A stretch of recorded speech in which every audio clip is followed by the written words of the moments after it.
What's going on, guys? Setso Mirza here, fresh out of the lab with something extra spicy cooked up to share with you all today. And if you've been keeping an eye on my community posts and replays, you might have seen some of the crazy combo boards that I've been pulling off in Master Duel. And I think it's finally time to show you all the goo before we just get hit by some random ban list that might kill this deck out of nowhere. And real quick, before we get into it, guys, if you want to get a sneak peek of what I'm cooking up before I make a video, go ahead and drop me a follow on Master Duel. To see all my latest replays. I followed every single one of you guys back, so here's the ID real quick. And then if you want, there is that campaign going on right now. So since we're all following each other now, we've got this rookie and mutual follower campaign code. So if you enter my code here, it's a 2FE7515A, then we can get like a free sword soul deck, a bunch of cards, some gems, tickets, like everything. So we're all following each other, so make sure you guys enter my campaign code. I just started setting it up today, so let's get this going and get some of this free stuff. And if you guys also want to join us in the Harpie Discord, we got a lot of fellow like-minded duelists, Harpie enjoyers such as yourself. Pretty active in there, along with a whole bunch of the other communities, so definitely join us in the Harpie Discord in the description below. And yeah, without further ado, let's get into the combo. Getting into the first combo, this is going to be that full board that I posted on the community post earlier that a lot of you guys were interested in. Definitely motivated me to get this video out for you guys as soon as I could. And yeah, just starting off looking at the hand here, there's a lot going on. We got a Magician Souls engine, we got a Kashtira engine, we got some adventure stuff, and you guys will see how it turns into a kind of a Harpie combo after here. But first off, we're going to start off with just dropping the Fateful Adventure, and then going to move into summoning out the Kashtira Unicorn. So a lot of this stuff is just window dressing to bait hand traps in the beginning. All the Kashtira stuff, super hand trap, it's just a big hand trap magnet, the adventure stuff as well. So starting off with the Fateful Adventure, grabbing the Draco back, and then Unicorn is going ahead and get us out the Kashtira Birth. So Unicorn and Griffin both have the condition where you need to control no monsters to be able to summon them, but since Unicorn grabs you Birth actually lets you normal 7 level 7 monsters without having to tribute. So this already right here is the 2 level 7 monsters that we need for the full combo, but since we got the Souls package and we want to bait some more hand traps, we're going to go for a little bit of a greedier play here. So we're going to go ahead and Illusion of Chaos, put itself back, grab the Magician Souls effect to dump the Illusion of Chaos and summon it out, and then trigger Fateful Adventure to search the Water Enchantress and dump the Water Enchantress.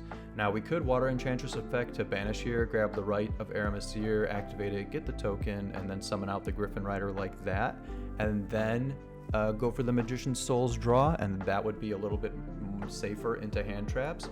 But we choose to go for a greedier play here and just fire off the Magician Soul draw right away, because like I said, we already have that Kashtira Birth to be able to normal summon this Griffin and combo off. So we're just going to fire off this Magician Souls draw and like make our opponent think that, I don't know, for some reason we're fumbling and we don't have combos, so like if you imperm this Souls, it might just stop us. But Souls resolves here, and we draw the Pressured Planet and the Diabell Star. So another engine that you see inserted into this deck. And yes, guys, it is a 60 card deck. Just want to preface that. Got a whole bunch of engines crammed in here, is the MO of this channel. But yeah, this Pressured Planet Wraithsoth is going to get us a little bit even further here now that we've got Kashtira Fenrir. And Fenrir and the Wraithsoth by itself are actually 1-card combos, something to keep in mind. But we're going to go ahead and fire off the Birth effect to normal summon the Fenrir, and then Fenrir effect, we're going to grab the Kashtira Riseheart. I like Kashtira Riseheart because this is a monster that you can just normal summon and then turn it into a level 7, so it's kind of like a normal summon level 7, but we need to be careful with how many normal summon effects that we play in this deck due to the adventure engine conflicting. So Kashtira Riseheart, you're never going to use the first effect to special summon from your hand, obviously because it locks you into Xyz monsters, but go ahead and grab the Riseheart here just for a free normal summon body. And then this is it, guys. We've baited enough hand traps. We're going right into the Tomahawk. We still have the Called by the Grave to protect us from like a Veiler or something down the line. And then, yeah. And basically we're keeping this Water Enchantress in grave along with the Griffin for kind of like follow-up. Because we do play another Fateful Adventure. And so this will be able to get us like Rite of Aramesir. And then Griffin kind of like is a follow-up in case like something does happen to where this board eventually gets cracked, or if we get in a beard or something. So we kind of keep that as kind of like our backup plan here. So we're going to go ahead and fire off the Tomahawk. And yeah, I've been Been kind of hesitant to make Tomahawk combos. I really thought this card was going to get banned like a long time ago, but for some reason or whatever, in Master Duel, they've decided that this card is totally fine to keep around, even through the full power Kashtira format, which is kind of crazy to me. But, you know, now that we've got this Diabellstar stuff, it really motivated me to try and find a combo that worked with this package, just because this package is so potent. And the Tomahawk obviously was the first one that came to mind. All of these tokens are wind, so you can go ahead and make like a Harpie Conductor into some Morg, and there's just a lot, just gives you so much to work with here. So gonna finally go ahead and put in all the labbing hours into Tomahawk that we can, and this is the best that I've come up with so far. So go ahead and link off the Tomahawk and the souls into an IP Masquerena. And then we're going to use the Kashtira Birth to just summon back that Fenrir and link these two up into the Sprite Elf. So this is kind of like the full combo. So this is when you have a way to get another body after doing the Tomahawk into IP play. If you have another body, then you can go up into the Sprite Elf. But if you don't have another body, no extender, then you're going to just leave the IP Masquerena up here and then go into the Auroradon after this. So this is the full combo when you have an extender. Also, we still haven't normal summoned. So, oh, actually, no, we did use the Kashtira Birth effect to normal summon. So actually, we cannot summon the Rise Heart here. But then the Birth effect brought back the special summon for the Fenrir. And then we go up into the Sprite Elf. And then we use 3 tokens to go into the Mecha Phantom Beast Auroradon. The Auroradon effect's going to trigger, and we summon out 3 more tokens. And then we're going to use Auroradon to basically tribute itself off and get the O-Lion. And now we're going to make a TG Hyper Librarian. O-Lion's effect is going to trigger, and it's going to summon out another token. And then you use Sprite Elf to bring the O-Lion back. And now we can start drawing by going into the XL Synchron here. And yeah, this is, when you have the other extender, you can go into Elf and make the Librarian and get a bunch of free draws off of it. So it's definitely the better way to go, because hand size does sometimes become an issue as you're comboing off, because you always need to have a discard in hand for the Jet Synchron that you guys will see later. So we end up drawing a Small World. So this could be something that like you can, if you don't need it to combo and you draw it later on, you can just like Small World something out of your hand and turn it into a hand trap later as well. So this is a very, very versatile card. Usually you want a Small World for like a Fenrir or a Magician's Souls or a Water Enchantress, depending on what you need. But anyway, we use XL Synchron to dump the Jet Synchron. And here we're going to use it to reduce its level to 4 and then synchro off with our level 6 Tomahawk token into a Baronne de Fleur.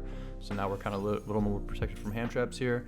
And then we go ahead and draw into a Harpie's Featherstorm. So this is going to change how our combo path is going to go. So basically, if you hit Featherstorm or Hysteric Sign at this point in the combo before you go into Jet Synchron, then you're going to make a Cyber Slash instead of a Borreload Savage Dragon. But if you don't have any access to any Harpie engine, then you go ahead and make you know, the Savage. But we go ahead and discard the Kashtira Rise Heart because we can't use this turn, and then we use the Jet and the level 3 token to go into Cupid Pitch, get another draw off the Librarian, and then Cupid Pitch effect is going to reduce the level here because we want to make a level 8 Synchro.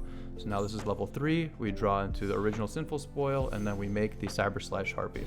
So now, you know, our Harpie effect is live to bounce, and we have the Featherstorm, so that's something very nice. And then Cupid Pitch is going to trigger and grab us the Nemesis Corridor.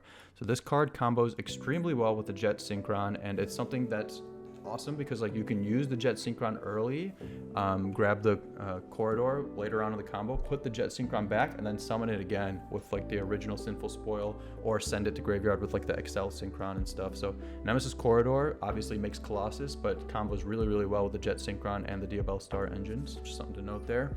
We're going to grab the Nemesis Corridor, summon it out, put the Jet Synchron back, and then make a Colossus.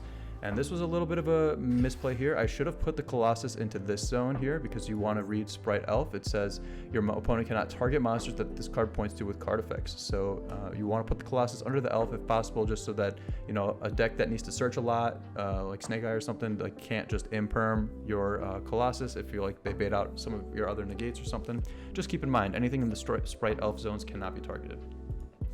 So then we're going to use Diabellstar to send the field spell, and then Diabellstar effect is going to set Wanted because we already have the original. And now we're going to activate original to send Kashtira Birth and bring out Jet. So this is basically us extending past the full board. Usually you're going to end on Colossus, a Synchro 8, and a Synchro 10. And this is usually Borreload Savage if you don't have the Harpie engine, but since we have the Diabellstar later in the combo, still haven't used it, we can extend into the Savage here and get like even more interruptions and attach the Mecha Phantom Beast. And now, like I said, we're going to use the Water Enchantress as kind of our backup plan. So now we have the Wright and Griffin combo in case anything did happen to our board, or if we got in a Beerud before we put up the board or something like that. And now go ahead and set Called by the Grave, and then we can use Barone effect to pop this Wanted. And since we have the original Sinful Spoil engraved, we can use the Wanted effect, banish it, put the original back, and get another draw one. And now we draw into another Called by the Grave. So after all this, we have a Sprite Elf, which on our opponent's turn, once they control a monster, a quick effect, we can target a level 2 or a link 2 in our grave, which would be IP Masquerena. So you can Sprite Elf back the IP Masquerena and then use that to go into a Nightmare Unicorn or whatever else, access code, anything you want to go into from there. We have the Colossus to prevent searching. We've got the Cyber Slash to bounce with the Feather Storm in hand to negate all monster effects. And we have 2 Omni Negates in the Savage, the Barone. We have 2 Called by the Graves. We also have the Wandering Griffin Rider and the Rite of Aramis here for follow-up.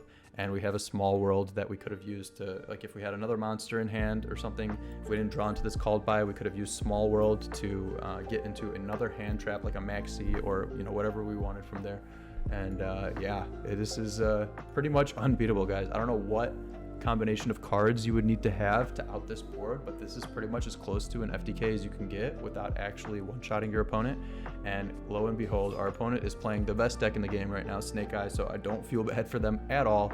Just go ahead and drop that Feather Storm. They can't even use the Ash effect to search because of Colossus.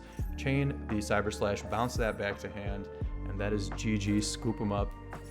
Easy game, and this is the absolute full combo board when you have an extra extender to be able to go into the Sprite Elf up top. Getting into the second combo here, I just wanted to show you guys what it kind of looks like if you were to draw O-Lion, or if you just don't have the extender to go into the full board here. So we're going to start off with the Pressured Planet Wraithsoth, and immediately we get hit by Maxi. So this is where we need to start thinking, do we want to take the Maxi challenge, whatnot? But luckily we do have a Droll and Lockbird here, which can kind of limit how strong this Maxi is, so we choose to play into it. So now we're going to go into the Rite of Aramis here to grab the Adventure token, and then go into the Illusion of Chaos to search Magician's Souls and put that O-Lion back.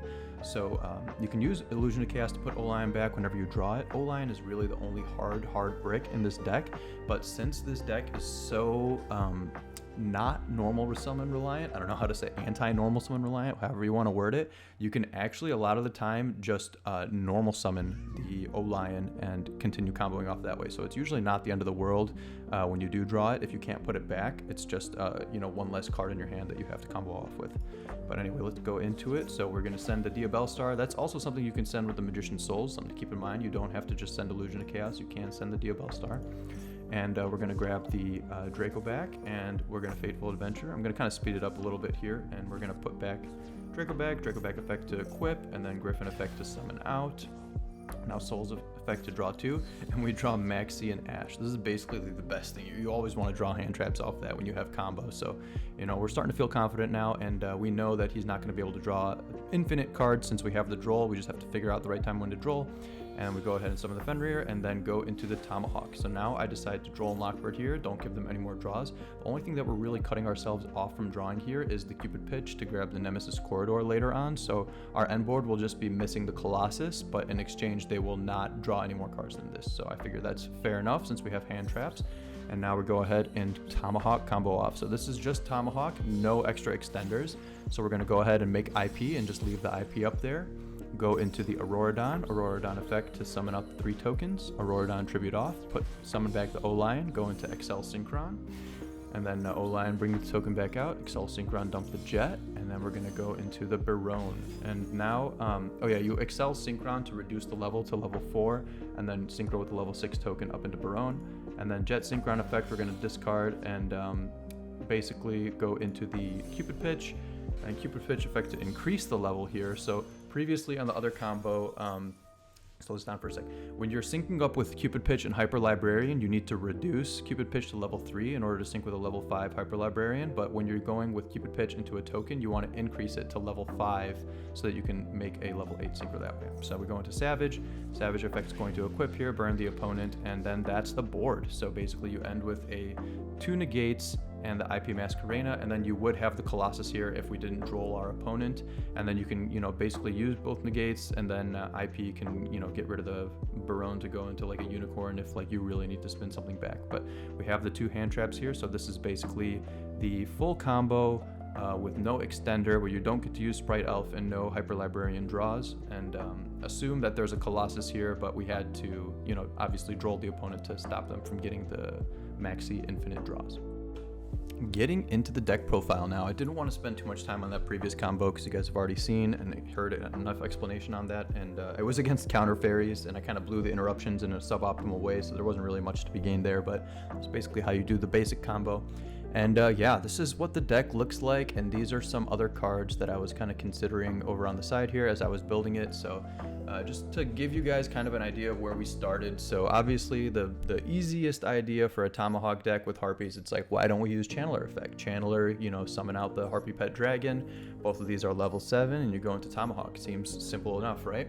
Well, this is obviously where I started in the deck building journey, but I obviously found that, you know, the more cards you start to add into the deck, the more engines you start to add into the deck, the less reliable that you can trigger your Channeler effect, because you need a Harpie card specifically to discard with. So this was something that started getting less and less impactful pretty quickly, and it was early on that I kind of realized that we were not going to be able to build a pure deck around Channeler effect if we wanted to make it most consistent as possible, as well as add the most ability to play through hand traps, because as we know, Channeler is a hand trap magnet, and it is obviously it's a normal summon effect, so we cannot use the adventure engine, and the adventure engine is something I really wanted to use here just because it gives you a very consistent outlet to discard Hysteric Sign with, as well as giving you free level 7 bodies to work with that have a lot of utility going both first and second.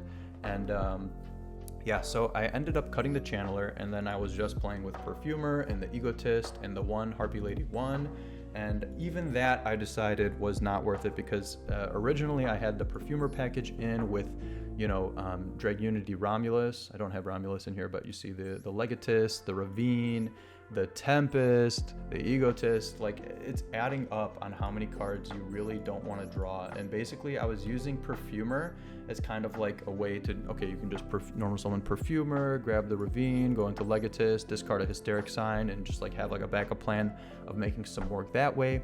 Or if you already had a level 7 body, you could Perfumer, get, you know, make Romulus, get Ravine, and then send Tempest, banish the 2 Harpies, and you have a free kind of level 7 that way. But at the end of the day, this was just too many bricks, and it conflicted with the adventure engine again, and I had to make the very hard decision to even cut Harpie Perfumer. So yeah, if you want to look at me and tell me this is not a Harpie deck, honestly, I would not be super, like, I wouldn't be against you too much, but if you look at it, we have Harpie Lady 1, we have the Feather Duster, we have 3 Hysteric Sign, we have the Feather Storm, we have a Cyber Slash, and we have the Harpie Conductor, and you use all of these cards.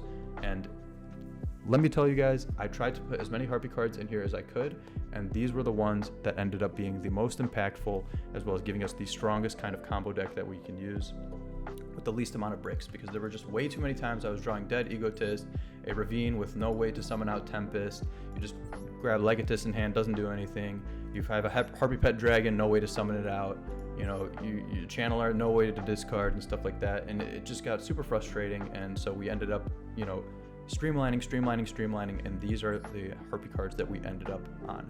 And some other things that I was kind of, you know, working out with the Wise Strix package, but again, that's got the same problem. You draw all these bricks, you have Zephyros, you have the Soul Shave Force, you have to take up so many extra deck space with like double Force Strix, the Wise Strix itself, you have to play the Cyber Dragon Infinity, so it ended up being too many bricks that way, and so that was obviously not the right way to go either. And then if you saw some of the other videos that on my channel before this, I was kind of experimenting with, you know, an Apex Infinite Negates kind of thing. And yeah, even Apex Avian got cut. We're still playing the Simorgh, but Apex Avian, even though it's a level 7 body, sometimes you can normal summon it out with the Cashier of Birth. That still was just too bricky, and obviously Mist Valley Thunderbird is a trash card to draw no matter what. And basically I couldn't find a way, even with Tomahawk, to reliably do the infinite negates combo with the Ancient Fairy Dragon, you always needed a way to be able to make Tomahawk like with an extender. And that combo with the infinite negates is just very susceptible to your opponent just going battle phase and beating over the Thunderbird, and then suddenly you only have one negate. And so that ended up being something that I quickly got off of as well. And then we ended up kind of with this super streamlined build. So everything in here is just level 7 turbo. So starting off with the level 7 cards, we have the Ascendant of Thunder. So this is just literally a free level 7 body by paying 3k life. Life points literally don't matter at all in this deck. And yeah, just free level 7 body. And if you draw multiple of them, you can summon as many of them as you want. And this is also a card that you can summon out like after you use the Tomahawk effect. It doesn't require, and there's no conditions on it. So you just need to pay 3,000 life. So this is something that, you know, it's a really, really solid card for this. We're playing the adventure package. Obviously, I'm playing double Griffin and the Illegal Knight. So I was just using one Griffin, one Illegal Knight at first. Illegal Knight is really good for going second. You can use the quick effect to target 2 cards and return them back to your opponent's hand. And if you draw both of these guys together, you can actually, like, let's say you draw like a Griffin and like a Rite of Aramasir, you can just search the Illegal Knight and then you have the 2 level 7s that way. Or if you just have both of these 2 like raw drawn in hand, you can just chain both of their effects together while you control no monsters because it's a quick effect, and summon them both onto the field that way. And then we have the Kashtira package. So, oh yeah, let me just finish out the adventure stuff. We got the 2 Fateful Adventures because when you use Magician's Souls to kind of throw one away and draw, you want to have a second one in deck, as well as this card itself is just a free level 7 body. If you just only draw Fateful Adventure, you can just use the effect to search for like a Wandering Griffin and then discard like Hysteric Sign out of your hand. So this is like a really good way to just get Hysteric Sign into the graveyard, and then you get a free search of Draco back as well, which is good for discarding later off of like the Jet Synchron or drawing off of with Magician's Souls. So double Fateful Adventure. I'm playing 2 Griffin and 1 Illegal Knight. You may not need the second Griffin, or like you don't need like all 3 guys. You can probably only get away with playing 2, but this is what I settled on, and I really, really like these ratios with the adventure stuff. And then obviously you play the Foolish Burial, you play the Enchantress, and you play the Rite of Aramasir. All of these cards are limited or semi-limited for a good reason. Next, getting into the Kashtira stuff, we have the 1 Pressure Planet Wraithsoth and the 1 Fenrir. So like I mentioned during the combos, this is the only 1 card combo in the deck are these 2 guys. So if you Wraithsoth, you can search for Fenrir, special summon Fenrir, Fenrir effect to grab the Rise Heart, and then you normal summon the Rise Heart and make it a level 7, and now you have your 2 level 7 bodies on board. And so yeah, both of these cards are limited for a good reason as well, and these bait a ton of hand traps. I love starting with the Kashtira stuff, and then your opponent just thinks you're playing Kashtira. They throw your hand traps, their imperms and everything on your Kashtira stuff, and then you just punish them hard with like a Diobel Star, like following up after that.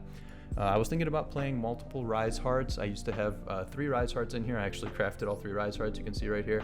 But I ended up cutting it down to 1 just because you really only want it when you're searching off Fenrir, and you don't want to get conflicted with like having to rely on normal summon effects. So if you look, there's no normal summons in this deck at all, actually. Like you just never have to use your normal summon, and it basically frees it up to where you can basically use your normal summon as the extender you need to be able to make the Sprite Elf and get into the Librarian draws. And as well as like if you draw Olion can be your normal summon because you just go Mecha Phantom Beast effect to destroy 1 card on the field by like tributing, and you pop itself in a token, and you just normal summon the Olion after that, and then you basically are exactly where you were after. So Olion is way less bricky when you can just use it as the normal summon itself. So that's why we're just playing the Rise Heart only at 1. And then the Diobel Star engine. So this was basically the motivation for why I decided to make this deck now. Like you could have always made this deck before. You could have just been, you know, using Tomahawk stuff, and but the Diobel Star is just so potent because Wanted gets you the free extender, and then it gets you obviously the original Sinful Spoil, and then it will replace itself by letting you draw 1 later on, which is just super broken. And then Diobel Star just being a level 7 body that you can special summon out of your hand for free by discarding Hysteric Sign. Like obviously the synergy is right there. You always want to find outlisted discard Sign, and you can basically, no matter what combination of cards you have in your hand, you're going to find a way to get Sign into the graveyard. Like you'll use Diabell Star to send it. You'll use the Magician's Souls to send it. You'll use Fateful Adventure to send it. You'll discard it later off of the Jet Synchron. Like, you're always going to find ways to get Sign into the grave, and that is why I am calling this a Harpie deck, because your way into the Harpie engine is by discarding the Hysteric Sign, which is the only Harpie card we're playing at 3, and then you'll trigger it to search your 1 of Featherstorm, your 1 of Duster, and your 1 of Harpie Lady.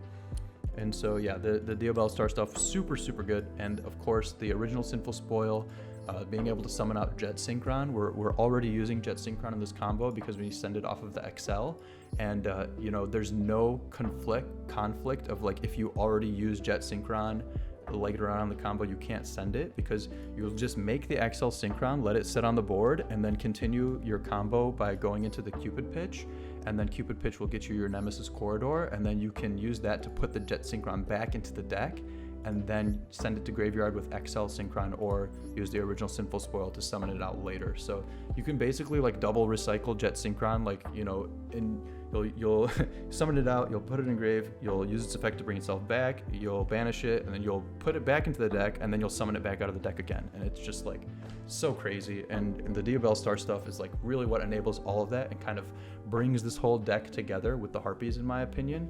And yeah, like I said, the ability to discard Sign off of it cannot be understated.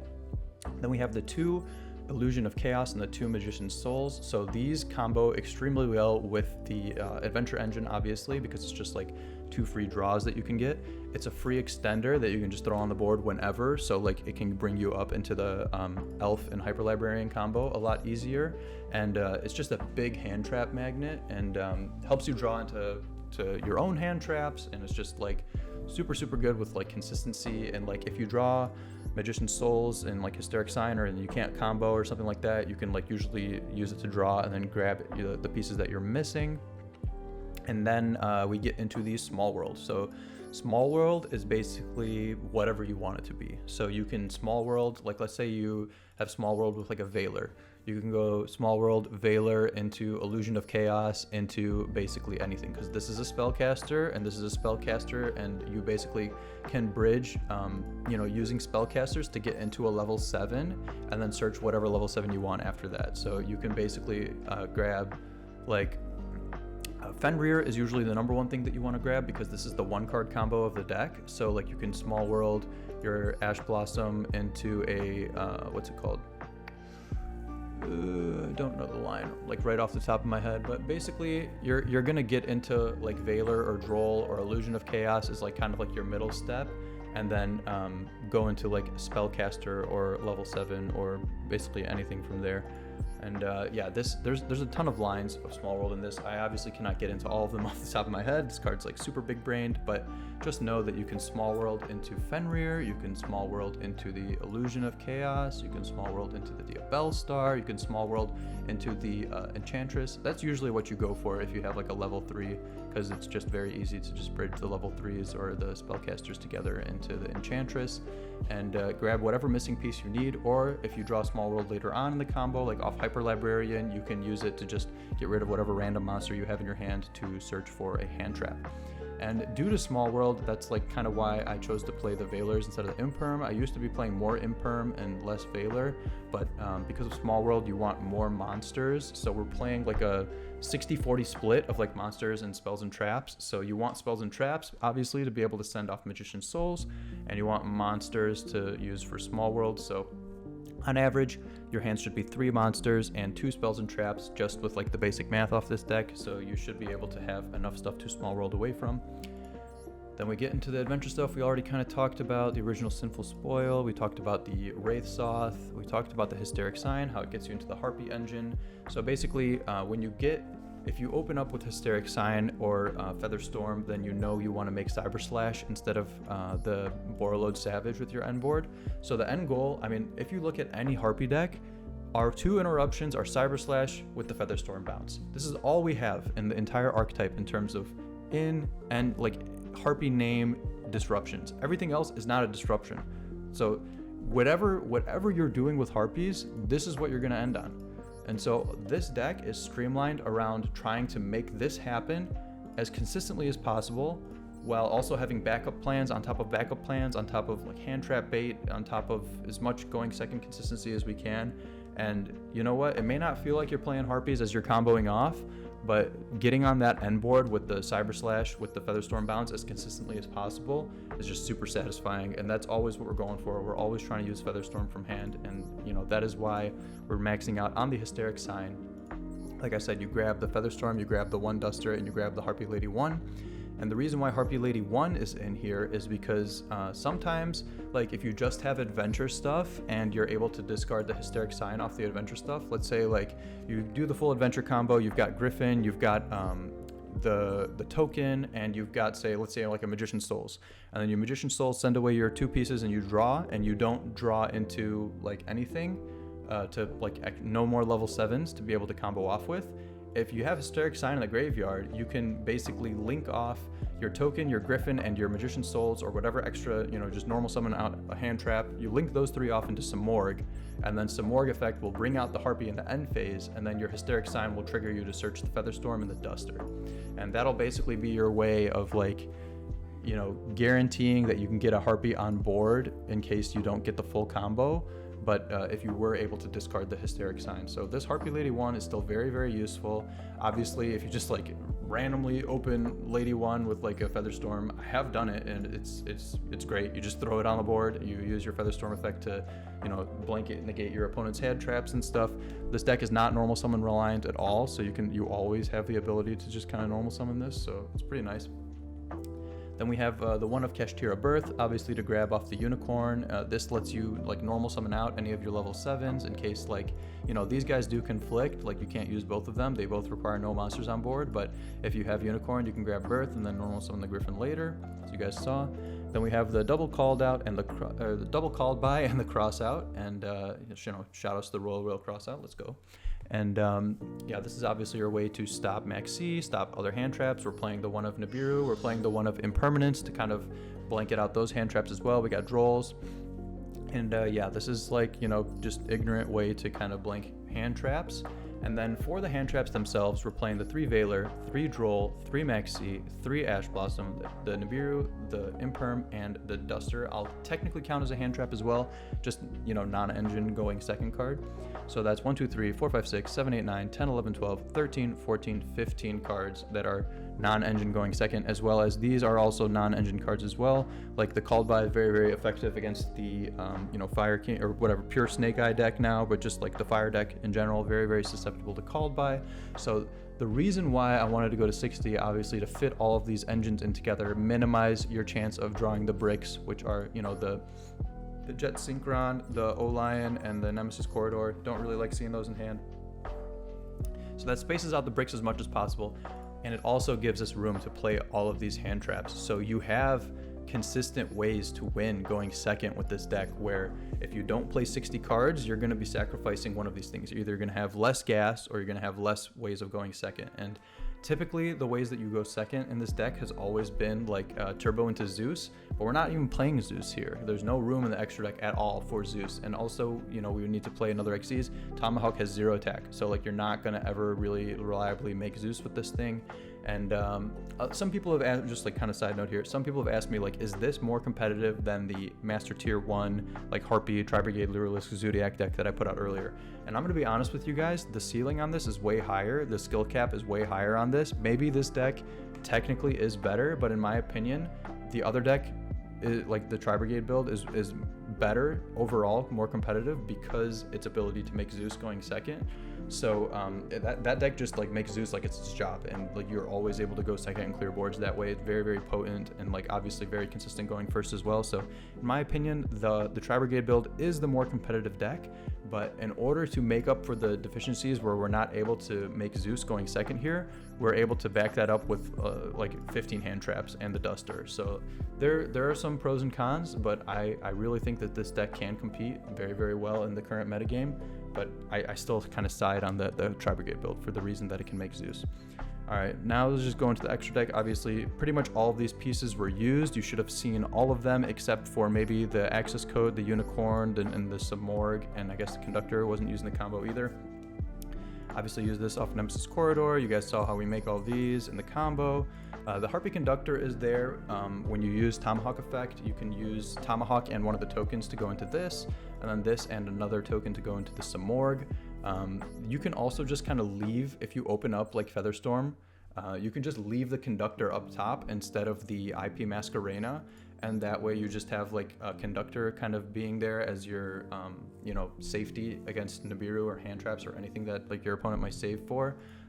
It's not super used, but like I do like keeping it in the deck. I haven't found, you know, anything much better to replace it with, but this is a little bit more of a flexible spot. But I do have some kind of niche places where I do want to keep it up here, because then you can just keep Conductor up top instead of the IP, and you can make Savage and the Barone with the Thunder Dragon Colossus. But technically, if you leave IP up top and you make the Cyber Slash, this is like an extra interruption because you do get the Cyber Slash bounce. And the IP going into the Unicorn, but you will need an extra discard to use the IP effect for unicorns, so that's something to keep in mind. So just don't autopilot when you're deciding which one of these two you want to go into first after Tomahawk effect. Like really think about your hand, and sometimes you're going to end with this on your board depending on what you open. Then obviously Sprite Elf is just, why is this card still here? Why is this card at 3? I don't know, but you know, it's here, so we're gonna use it. And yeah, you bring back the O-Lion, and then like you just leave this up on your board. You bring back IP on your opponent's turn as well. It ends up into being another disruption. It's got targeting protection for your Colossus, your Baron, whatever you want to target protect. So this card is just insane. I wasn't using it at first, but then I was keeping an eye on some other people's combos. They're using this, and I was like, okay, I gotta get into this. And then obviously the Unicorn for the IP, as well as to climb into access code, and then the Samorg for the situations that I mentioned earlier, where like you could discard Hysteric Sign while using the adventure package, and then just link 3 up into Samorg, and then Samorg effect summon out the Harpie Lady 1 to be able to negate all of your opponent's effects. And yeah, guys, I guess this is pretty much it. I know that I've been rambling. This video is really long, but there's a lot of moving pieces here, and I really wanted to give as much of an in-depth analysis for you guys as I could. If you really are interested and you made it to the end of this video, first of all, shout outs to you. You're a real one. Be sure to, you know, give me a follow, like the video, comment, you know, help the algorithm, get other people looking at this. If you want me to make a like more in-depth like kind of replay video, I can go into a couple more matches where I commentate over. I can even do just like a montage where it's just like a ton of matches to music in the background like I used to do on the channel. So if you're interested in seeing more, be sure to let me know. And until next time, this has been Seto Mirza signing off. Peace.